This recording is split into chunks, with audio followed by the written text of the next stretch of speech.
En gros, cette physique, c'est la physique d'Aristote, plus ou moins modifiée, et on sait que chez Aristote, il n'y a pas vraiment de notion d'espace, il y a plutôt une notion de lieu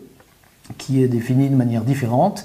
et sans entrer dans les détails, on sait aussi que c'est une des raisons qui a fait que cette physique a été critiquée pour des raisons fondamentales. Elle a été critiquée aussi pour des raisons qui sont non pas fondamentales, mais je dirais plus pratiques, plus liées à l'observation et l'expérience, et que ceci a abouti, après de nombreux autres travaux, à la révolution newtonienne. Et cette révolution newtonienne, qui est véritablement une révolution dans la conception du monde, on la considère aussi souvent comme la fondation de la physique, en tout cas la fondation de la physique moderne telle qu'on la pratique aujourd'hui.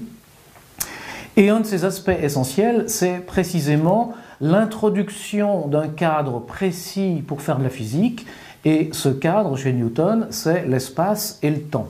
Et cette introduction, bien sûr, on en a tous l'habitude de raisonner dans l'espace et dans le temps, que ce soit dans la vie courante ou dans la physique, du moins la physique expérimentale en tout cas, mais elle n'est pas du tout anodine, et c'est finalement un véritable coup de force presque de Newton, une sorte de pari d'avoir introduit ces notions-là, et un pari qui a marché.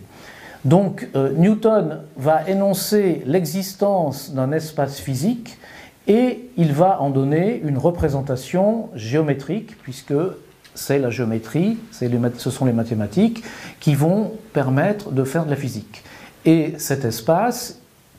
mathématique qui va correspondre à l'espace physique, eh bien finalement, ce sera le seul espace dont les mathématiciens disposent à l'époque, c'est-à-dire l'espace d'Euclide, celui que nous connaissons tous, que les mathématiciens appellent quelquefois R3,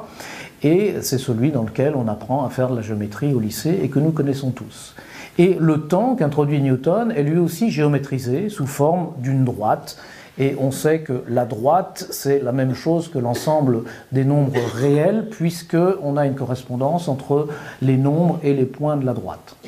Donc à la fois, si vous voulez, une algébrisation et une géométrisation, mais on a vraiment, avec Newton, un cadre physique, une sorte de scène sur laquelle se déroulent tous les phénomènes, et ce cadre est décrit de manière géométrique sous forme d'un espace et d'un temps.